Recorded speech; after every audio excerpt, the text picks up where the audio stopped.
اعوذ باللہ من الشیطان الرجیم بسم اللہ الرحمن الرحیم نحمد اللہ تبارک و تعالی ونصلی علی رسولہ الکریم والمہدی الموعود علیہ الصلاة والتسلیم وعلى آلہما واصحابہما اجمعین اما بعد فقال الله سبحانه وتعالى في القرآن المجيد والفرقان الحميد بسم الله الرحمن الرحيم شهر رمضان الذي أنزل فيه القرآن هدى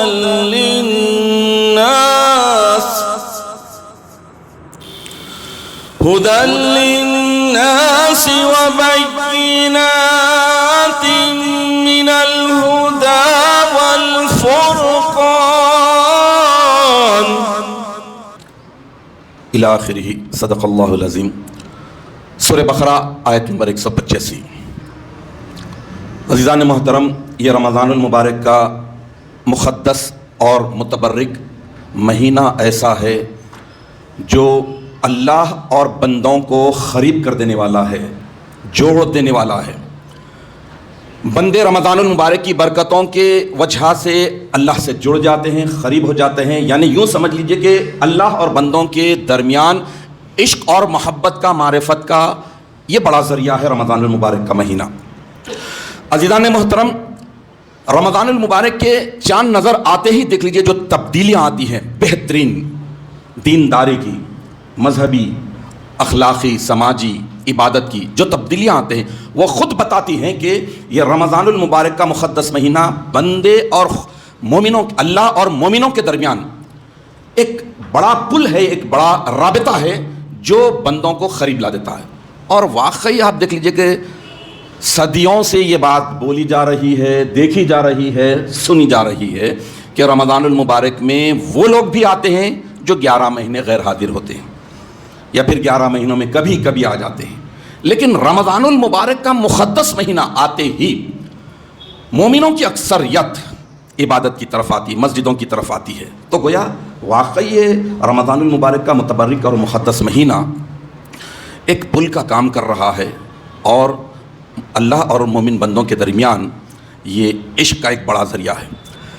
عزیزان محترم، یاد رکھیے کہ اللہ تبارک و تعالیٰ نے جس وقت یہ کائنات کو تخلیق کیا اس سے پہلے ہی سال کے 12 مہینے مقرر کر دیے، اور 12 مہینوں میں 4 مہینوں کو اللہ تعالیٰ نے حرمت والے، احترام والے، ادب والے بیان کر دیا۔ قرآن میں سورہ توبہ میں اس کا ذکر موجود ہے، لیکن کہیں بھی نہ تو 11 مہینوں کا ذکر ہے نہ تو حرمت والے وہ 4 مہینوں کا ذکر ہے۔ اگر ذکر ہے تو صرف مہینوں کا سردار رمضان المبارک کا، جس کا میں نے آپ کے سامنے سورہ بقرہ کی آیت نمبر 185 کی تلاوت کا شرف حاصل کیا، اس میں آیا ہے رمضان۔ تو نام کا ذکر پورے مہینوں میں صرف اللہ تعالیٰ نے فضیلت کی وجہ سے، عظمت کی وجہ سے رمضان کا ذکر قرآن میں کیا ہے۔ اور یہ ماہ رمضان المبارک ایک مومن بندے کے لیے روحانی اعتبار سے، جسمانی اعتبار سے، مالی اعتبار سے، اخلاقی اعتبار سے، دنیاوی اور اخروی سارے معاملات کے لیے بہترین ٹریننگ والا مہینہ ہے کہ دنیا کے معاملات کو کیسے چلایا جائے، آخرت کی تیاری کیسے کی جائے، روح کو کس طرح سے اسٹرانگ بنا کر اللہ کے قریب ہونے کے ذرائع حاصل کرے، جسم جو اللہ نے دیا ہے یہ امانت ہے، اس امانت کو اس کا حق ادا کرتے ہوئے عبادتوں میں کیسے لگائے، مال جو اللہ عطا کرتا ہے تھوڑا یا بہت یا پھر بہت زیادہ، تو اس مال کو اللہ کے راہ میں لگا کر اس کا حق ادا کیسے کیا جائے، یہ ساری چیزوں کو رمضان المبارک میں ٹرین کر دیا جاتا ہے۔ اگرچہ کہ صرف رمضان المبارک میں روزہ فرض ہوا، لیکن رمضان المبارک میں خیر خیرات بھی ہوتی ہیں، اخلاق بھی ہوتی ہیں، جیسا کہ حدیث شریف میں آیا ہے کہ اگر کوئی تم سے بدتمیزی کرے، گالی گلوچ کرے، سب کچھ کرے تو جواباً اتنا کہہ دو کہ میں روزے میں ہوں، میں روزے سے ہوں۔ تو اللہ تعالیٰ اس مبارک مقدس مہینے میں ہر اعتبار سے ٹرین کر رہا ہے ایک مومن بندے کو، مکمل طور پر ٹریننگ والا۔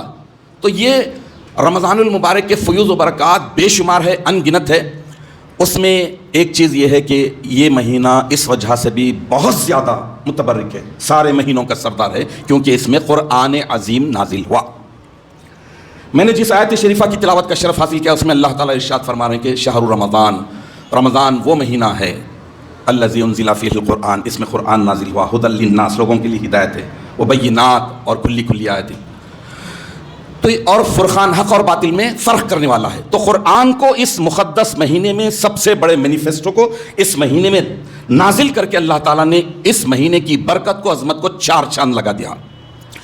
تو جیسا کہ میں نے عرض کیا کہ یہ رمضان المبارک کا پورا مقدس مہینہ ٹریننگ والا ہے، ایک مومن بندے کو ٹرین کرتا ہے کہ کس طرح سے تم اپنی روح کو، اپنے جسم کو، اپنے مال کو، اپنے اخلاق کو، اپنی دنیاوی اور اخروی سارے معاملات کو، سارے ایکٹیویٹیز کو قرآن کے سانچے میں ڈھالو جس سے اللہ راضی ہوتا ہے۔ قرآن میں اللہ تعالیٰ نے جن چیزوں کے کرنے کا حکم دیا ہے اس پر مائل کراتا ہے رمضان المبارک کا مہینہ، اور جن چیزوں سے رکنے کا حکم دیا گیا ہے قرآن حکیم میں اس سے رکنے کی کیپیسٹی اور ڈر و خوف، شوق دیتا ہے رمضان المبارک کا یہ مقدس مہینہ۔ تو ٹریننگ کے لیے سب سے بڑا وسیلہ، سب سے بڑا سورس کیا ہے؟ ٹرین ہونا ہے، تیار ہونا ہے۔ بھائی ایک موبائل لیتے ہیں تو اس کے ساتھ بکلیٹ آتی ہے، گائیڈ آتی ہے، ایک کوئی انسٹرومنٹ لیتے ہیں، مشین لیتے ہیں تو اس کے ساتھ گائیڈ آتی ہے، یوزر گائیڈ جسے کہتے ہیں، اس میں سارا بتا دیا جاتا ہے کہ ایسے انسٹال کرو، اگر خود انسٹال کر لینا ہے، یعنی میں کوئی پروفیشنل کر رہا ہے تو اس کے لیے بھی گائیڈ رہتا ہے، اس میں یہ چیز ایسی لگانا، ایسی لگانا، ایسی کرنا۔ تو اللہ تبارک و تعالیٰ نے ساری مخلوقات میں انسان کو اشرف اور اعلیٰ بنایا، سپیریئر بنایا، تو جب اتنی بڑی مخلوق بنایا، اتنا درجہ بلند رکھا ہے، تو اس کے لیے بھی تو اللہ تعالیٰ کوئی گائیڈ دیا ہے، یوزر گائیڈ ہے، وہ گائیڈ ہے قرآن حکیم، اور اسے نازل کیا گیا ہے رمضان المبارک کے مقدس مہینے میں۔ عزیزان محترم، بنی نوع انسان کی ہدایت کے لیے اللہ تبارک و تعالیٰ نے ہر دور میں، ہر ملت میں، ہر کمیونٹی میں انبیاء کو بھیجا، پیغمبروں کو بھیجا، میسنجرز کو بھیجا، وہ آئے بندوں کو ہدایت کا راستہ، انسانیت کا راستہ، عبادت کا راستہ، خدا واحد کی وحدانیت کا راستہ، یہ سب دکھلاتے رہے۔ 1,24,000 سے زائد یا صحیح تعداد جس کے اللہ کو علم ہے، وہ سارے انبیاء اکرام مختلف جگہ ہے، مختلف ممالک میں آئے، مختلف کمیونٹیز میں آئے، مختلف لینگویجز والے کنٹریز میں آئے، سب آئے، سب اپنے اپنا حق ادا کیا، سبوں نے بتایا کہ عبادت اور بندگی کے لائق ایک ہی ذات ہے، اللہ تعالیٰ کے۔ پھر اللہ تعالیٰ نے 4 کتابیں نازل کی اور کئی انبیاء پر صحائف اتارے۔ تو یہ ساری کی ساری انبیاء کرام کتابوں کے نزول کا بنیادی مقصد کیا تھا؟ کہ انسان اپنے ملے ہوئے بلند رتبے کو، مرتبے کو پہچانے، جانے، اور اس کے بعد عبادت کے لائق جو ہستی ہے اس کی عبادت اور فرما برداری کرے، اس کے حکم کی تابعداری کرے، اور جن چیزوں سے خدا واحد نے رکھا ہے اس سے رکتا جائے۔ عزیزان محترم، 4 کتابیں نازل ہوئی۔ پہلی کتاب توریت حضرت موسیٰ علیہ الصلوۃ والتسلیم کو دی گئی۔ موسیٰ علیہ السلام توریت کو لے کے آئے، اپنی امت کو بتائے، اس میں جو احکامات تھے پیش کیے، عبادت کے سارے طریقوں کو بتایا۔ حضرت داؤد علیہ السلام کو زبور عطا کی گئی، حضرت عیسیٰ علیہ السلام کو انجیل عطا کی گئی، اور یہ انبیاء کرام اپنے اپنے قوموں کو اللہ کی کتاب جو اوریجنل تھی، جو لوح محفوظ پر ابھی بھی موجود ہے، محفوظ ہے، اصلی حالت میں ہیں، چاروں کے چاروں کتابیں۔ تو انبیاء کرام کو جو کتابیں عطا کی گئی تھی، یا پھر جیسے کہ صحائف حضرت ابراہیم علیہ السلام یا اور دیگر انبیاء کو صحائف عطا کیے گئے تھے، ان ساری کتابوں کا اور صحائف کا ایک ہی منشا تھا کہ انسان اللہ تعالیٰ کی طرف سے ملے ہوئے اشرف المخلوقات کے بڑے رتبے کا حق ادا کرنے کے لیے خدا واحد کی عبادت اور بندگی میں اپنی زندگی کو لگا دے، اور اللہ واحد جن چیزوں کا حکم دیتا ہے اسے بلا چوں چرا، بغیر کسی وائی کے تسلیم کر لے، اور جن چیزوں سے رکنے کا حکم دیتا ہے اس سے بھی بلا چوں چرا، بغیر کسی وائی کے رک جائے۔ تو اب آپ دیکھ لیجئے کہ یہ جتنے بھی کتب آئے، 3 جیسا کہ توریت، زبور، انجیل، ان کے تعلق سے ذمہ دار وہی نبی تھے جن پر کتابیں نازل کی گئی۔ حضرت موسیٰ علیہ السلام توریت کی حفاظت کے ذمہ دار تھے، آپ نے پوری زندگی توریت کی حفاظت کی اور دعوت و تبلیغ کا کام کیا، توریت میں جو جو احکامات تھے بندوں تک پہنچا دیے۔ آپ کا وصال مبارک ہوا تو پھر لوگوں نے اپنی اپنی سہولتوں سے اس میں رد و بدل کر دیا، چینجز کر دیا، اور اصلیت کو ختم کر دیا، اگرچہ کہ وہ اصلی حالت میں ابھی بھی لوح محفوظ پر ہے۔ زبور حضرت داؤد علیہ السلام کو دی گئی، داؤد علیہ السلام برسا برس زبور کو اصلی حالت میں بندوں کے سامنے پیش کرتے رہے، دعوت و تبلیغ کرتے رہے، خدا واحد کی عبادت کے طریقے بتلاتے رہے، جب تک بقید حیات تھے زبور محفوظ تھی۔ پھر اس کے بعد حضرت عیسیٰ روح اللہ علیہ الصلوۃ والتسلیم کو اللہ تعالیٰ نے انجیل عطا کی. تو حضرت عیسیٰ علیہ السلام جب تک اس دنیا میں تھے، آسمان پر اٹھائے جانے سے پہلے تک اللہ تعالیٰ نے اس کی حفاظت کا ذمہ حضرت عیسیٰ علیہ السلام کو دیا تھا. تو اس سے معلوم یہی ہوا کہ توریت کی حفاظت کا ذمہ موسیٰ علیہ السلام، زبور کی حفاظت کا ذمہ داؤد علیہ السلام، اور انجیل کی حفاظت کا ذمہ عیسیٰ علیہ السلام پر تھا. لیکن اللہ تبارک و تعالیٰ نے ساری امتوں میں افضل امت محمدیہ کا بنایا، ساری کتابوں میں افضل قرآن کو بنایا، سارے نبیوں میں افضل محمد عربی احمد مصطفیٰ محمد مصطفیٰ صلی اللہ تعالیٰ علیہ وسلم کو بنایا. اس لیے اللہ تبارک و تعالیٰ نے قرآن کی حفاظت کا ذمہ خود لے لیا. دیگر کتابوں کی تبدیلی ہوئی، اصلی حالت میں نہیں ہیں. ابھی بھی دنیا میں جو پیش کیے جاتے ہیں یہ اصلی حالت میں نہیں ہے، رد و بدل کر دیے، چینجز کر دیے، اپنی مرضی کے مطابق اس میں احکامات کو اللہ کے کہہ کر گھڑ لیے گئے، شامل کر لیے گئے. لیکن قرآن پاک 1450 سال سے آج تک ایک نقطے کا حذف یا ایک نقطے کا اضافہ آج تک نہیں ہوا. کیوں؟ اس کی وجہ یہ ہے کہ گارنٹر اللہ تعالیٰ جو یوزر گائیڈ دیا ہے، جو قرآن حکیم دیا ہے، جو قرآن حکیم نازل کیا ہے، رمضان المبارک کی عظمتوں کو دوبالا اور بھرپور کر دیا ہے، وہ خود یہ اعلان کرتا ہے، گارنٹی دیتا ہے کہ انا نحن نزلنا الذکر وانا لہ لحافظون. بے شک ہم ہی نے اس قرآن کو نازل کیا ہے اور بے شک ہم ہی اس کی حفاظت کرنے والے ہیں. لحافظون لا تاکید کے لیے آتا ہے، ہم ہی حفاظت کرنے والے. تو آج پوری دنیا کے سامنے آپ دیکھ لیجئے کہ محافظ کون ہے؟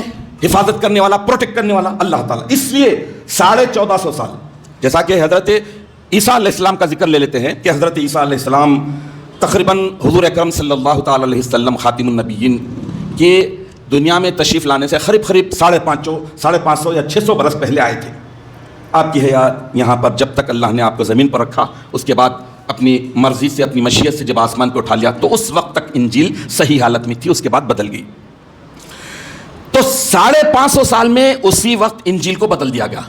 لیکن 1450 سال کا طویل عرصہ ہو گیا ہے کہ یہ قرآن مجید ایک نقطہ دنیا کے سامنے چیلنج ہے کہ مسلکوں کا اختلاف ہے، فرقے نئے نئے بن گئے ہیں، سب کچھ ہو گیا ہے، لیکن کوئی بھی ایک نقطہ حذف یا ایک نقطہ اضافہ کر کے نہیں بتا سکتا دنیا. یہ اللہ تعالیٰ کی گارنٹی کا، اللہ کے یہ قرآن کے برحق ہونے کا ثبوت ہے. اور اللہ تعالیٰ نے جو قرآن کی حفاظت کا ذمہ اپنے پہ لے لیا، نبی آخر الزمان پر نہیں رکھا. یہ بڑا خاص نقطہ ہے کہ قرآن کی حفاظت نبی آخر الزمان صلی اللہ تعالیٰ علیہ وسلم کو نہیں دی، بلکہ قرآن کی حفاظت اپنے لیے. تو قرآن کی جیسا کہ ایک اور بڑی فضیلت یہ بھی ہے کہ بل ہوا قرآن مجید، یہ قرآن مجید ہے فی لوح محفوظ، لوح محفوظ میں موجود ہے. تو 1450 سال سے یہ قرآن یہاں موجود ہے اور یہ ایسا بڑا مینیفیسٹو ہے، اس میں سارے مسائل بیان کر دیے گئے ہیں، ساری چیزوں کو کھول کر بیان کر دیا گیا.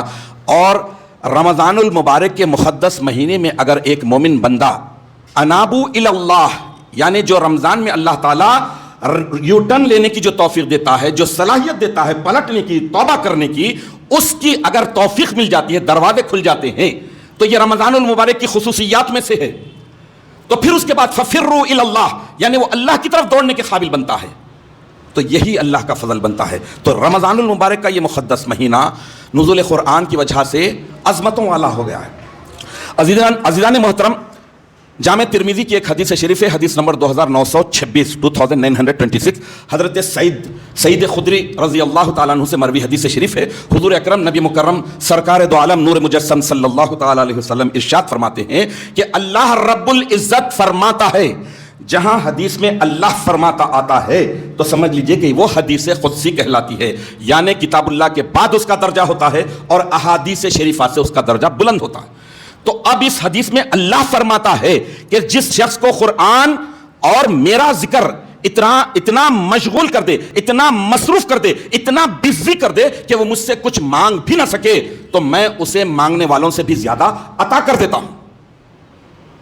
دو چیزوں کا ذکر ہے، قرآن اور میرے ذکر میں اتنا مشغول ہے، اتنا انوالو ہے، اتنا بزی ہو گیا ہے کہ اسے مانگنے کی بھی مہلت نہیں مل رہی، مانگنے کی بھی وقت نہیں مل رہا ہے. تو اللہ تعالیٰ گارنٹی دے رہے ہیں کہ اسے میں مانگنے والوں سے بھی زیادہ عطا کر دیتا ہوں. اور تمام کلاموں پر اللہ کے کلام یعنی قرآن کی فضیلت اسی طرح ہے جس طرح اللہ کی فضیلت اپنے مخلوق پر ہے۔ یہ کون؟ خود اللہ تعالیٰ فرما رہا ہے۔ تو اب اس اعتبار سے دیکھیے کہ قرآن اتنا بڑا مینیفیسٹو ہے، یہ ہمارے لیے اتنی بڑی یوزر گائیڈ ہے کہ بڑے افسوس کی بات ہے کہ ہم جس کو کثرت کے ساتھ پڑھنا چاہیے۔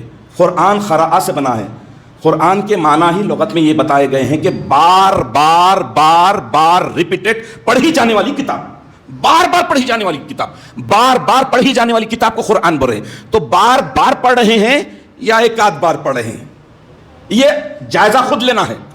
کبھی کبھی پڑھ رہے ہیں یا پھر بار بار پڑھتے ہیں۔ بار بار بھی پڑھتے ہیں تو کیا نور ایمان کے ساتھ پڑھتے ہیں یا پھر رٹے مار رہے ہیں؟ جب تک نور ایمان کے ساتھ نہیں پڑھیں گے قرآن سمجھ میں نہیں آ جائے گا، کیونکہ قرآن دیکھیے، قرآن صاحب قرآن کی اصل سیرت طیبہ، آپ کا اسوہ حسنہ کیا تھا؟ اتنی بڑی یوزر گائیڈ ہمارے ہاتھ میں نبی آخر الزماں صلی اللہ تعالی علیہ وسلم کے وسیلے سے مل گئی ہے قرآن پاک کی شکل میں، تو آپ کا اسوہ حسنہ کیا تھا؟ آپ کے لائف اسٹائل کیسی تھی؟ ہولی لائف اسٹائل کیسا تھا؟ تو صحابہ کرام رضوان اللہ علیہم اجمعین نے سوال کیا ام المومنین بی بی عائشہ صدیقہ رضی اللہ تعالی عنہا سے۔ آپ حضور کے وصال مبارک کے بعد سوال کیا کہ آپ میں اللہ کے نبی کی کون سی خوبی کو آپ نے دیکھا؟ کوئی ایسی چیز ہے تو بتائیے، ہم اسے اپنے لیے خاص کر لیتے ہیں۔ یا پھر اللہ کے نبی کا کردار کیسا تھا؟ آپ کا اسوہ حسنہ کیا تھا؟ آپ کی اخلاق کیسے تھی؟ تو ام المومنین بی بی عائشہ صدیقہ رضی اللہ تعالی عنہا چھوٹے جملے میں قرآن کی عظمت، صاحب قرآن کی عظمت کو، صاحب قرآن کے اسوہ حسنہ کو بیان کر دیا۔ بی بی فرماتی ہیں کہ اللہ کے نبی کے اخلاق کیسے تھے؟ اس کے جواب میں فرماتے ہیں کہ کانا خلقہ القرآن، اللہ کے نبی کے اخلاق القرآن، پورے کے پورے قرآن تھے، قرآن چلتا پھرتا قرآن تھے اللہ کے نبی صلی اللہ تعالی۔ تو جب تک اسوہ حسنہ سیرت طیبہ ہمیں معلوم نہیں ہوگی، ہم جب تک اللہ کے رسول صلی اللہ تعالی علیہ وسلم کی حیات طیبہ کیسی تھی، آپ نے دعوت کس بات کی تھی، یہ جب معلوم نہیں کریں گے تب تک ہمیں قرآن سمجھ میں نہیں آ جائے گا۔ اور یہ سیرت طیبہ اسوہ حسنہ کو ہم جب تک عشق و محبت کے پیکر بن کر نہیں پڑھیں گے، جب تک محبت کے ساتھ نہیں پڑھیں گے، ورنہ بے عشق محبت جو پڑھتے ہیں بخاری آتا ہے، انہیں بخاری نہیں آتی۔ بے عشق محبت نہیں، محمد کی محبت کے ساتھ سب پڑھنا ہے۔ تو عزیزان محترم، امامنا و سیدنا حضور مہدی موعود علیہ الصلوۃ والتسلیم نے بھی قرآن کی عظمت کو، قرآن کتنا بڑا مینیفیسٹو ہے، یہ اللہ تعالیٰ کی طرف سے کتنا بڑا لو لیٹر ہے، یہ کتنے انسانوں کے لیے اور انسانیت کے لیے کتنا ضروری یوزر گائیڈ ہے۔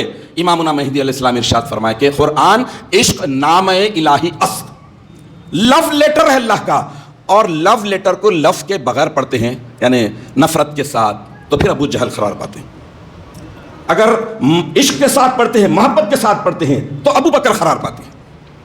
تو عزیزان محترم، عشق نامہ سمجھ میں آ جائے تبھی کہیں اللہ کی محبت نصیب ہوگی۔